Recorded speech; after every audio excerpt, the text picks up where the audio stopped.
आज आपण आलेले आहोत बारामती प्रशासकीय भवन या ठिकाणी।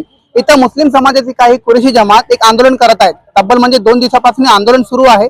आंदोलनाचा विशेष म्हणजे गायला राष्ट्रपशु घोषित करा, कारण की गायची होणारी हत्या त्यांच्या विरोधात आज मुस्लिम समाज स्वतः उभा राहिलेला आहे आणि त्यांची अशी मागणी आहे की गायला जे आहे ते राष्ट्रपशु घोषित करा, जेणेकरून की गौ हत्या ते पूर्णपणे भारतमध्ये थांबली पाहिजे। तर त्यासाठी आपल्यासोबत काही कुरेश जमाती सदर आणि काही नागरिक पण आहे। आपण त्यांच्याशीच बोलून घेऊया की हा पूर्ण त्यांची काय काय मागणी आहे आणि काय प्रकरणे काय साहेब आपली मागणी आहे, काय बोलणं आहे आपला? आमची मागणी अशी आहे। पहिली गोष्ट नमस्ते, जय भीम, सलाम अलैकुम। आमची मागणी अशी आहे का गायच्या नावावर जी महाराष्ट्रभर रान पेटवले जातात दोघी फिरून करणं, तर ह्याच्यामुळे मुस्लिम समाजाला फार त्रास होतो आणि काय आमचे मुस्लिम समाजाच्या तरुणांना मारून सुद्धा टाकलेले काय गावागावामध्ये जिल्ह्यामध्ये, तरी पोलीस प्रशासन त्या गुन्हेगार प्रवृत्तीच्या लोकांना पाठीशी घालतात आणि गायच्या नावावर एक बाजार मांडलेला आहे यांनी, आणि यांना प्रशासन बी शासकीय अधिकारी बी आणि सरकार बी सामील आहे असं आमच्या अंतःकरणाला वाटतंय।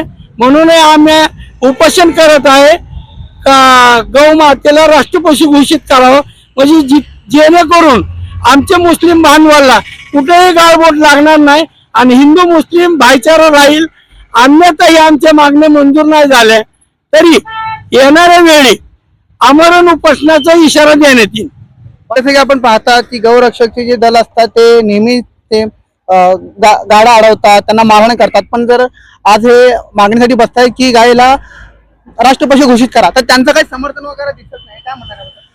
सर्वप्रथम आपण या ठिकाणी सर्व पत्रकार बंधूंचा मी धन्यवाद व्यक्त करतो की आपण जसं म्हणालेत की गोरक्षक जे आहे आता या ठिकाणी कुठलाही आमचा हिंदू भाऊ या ठिकाणी अशा उपोषणाला देखील समर्थन द्यायला येत नसेल तर खऱ्या अर्थाने आता आमच्या आणि तुमच्या सारख्या समोर हे प्रश्न निर्माण होतो की एकाकडे आपण गायला गाय माता म्हणायचा आणि दुसरीकडे कुरेशी व्यापारी असोसिएशन असेल, मुस्लिम समाज या महाराष्ट्र राज्य सरकार असेल, केंद्र सरकार असेल, यांना गायला राष्ट्रीय पशु घोषित करा म्हणून 2 दिवस झाले आमचे कासिमबाई या ठिकाणी बारामतीमध्ये शासकीय भवन समोर बसलेले आहे आणि राज्य सरकार आणि केंद्र सरकारला स्पष्टपणे आमची मागणी आहे की जोपर्यंत आपण गायला राष्ट्रीय पशु घोषित करत नाही तोपर्यंत आम्ही सर्व आता या ठिकाणी आलेले आमचे पुणा मार्केटचे अध्यक्ष फारुखभाई असेल, पश्चिम शेवटचा पाऊल काय?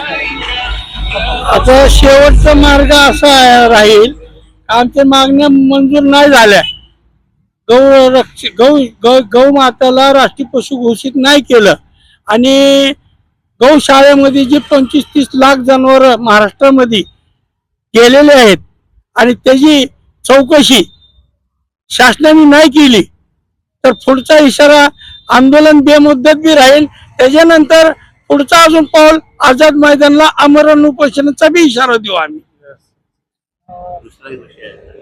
नक्कीच तर आपण बघितलंय की जर ही मागणी पूर्ण नाही झाली तर आझाद मैदानावरती त्यांचा आमरण उपोषणाचा पण इशारा जमात ही कुरेश जमात कडनं देण्यात आलेली आहे। आता यामध्ये पुढे काय होणार आहे हे आम्ही तुम्हाला नक्की तुमच्यापर्यंत पोहोचवू, त्यासाठी तुम्ही पाहत राहा न्यूज नेटवर्क 360 मराठीसाठी। मी शोएब नदाफ, पुणे।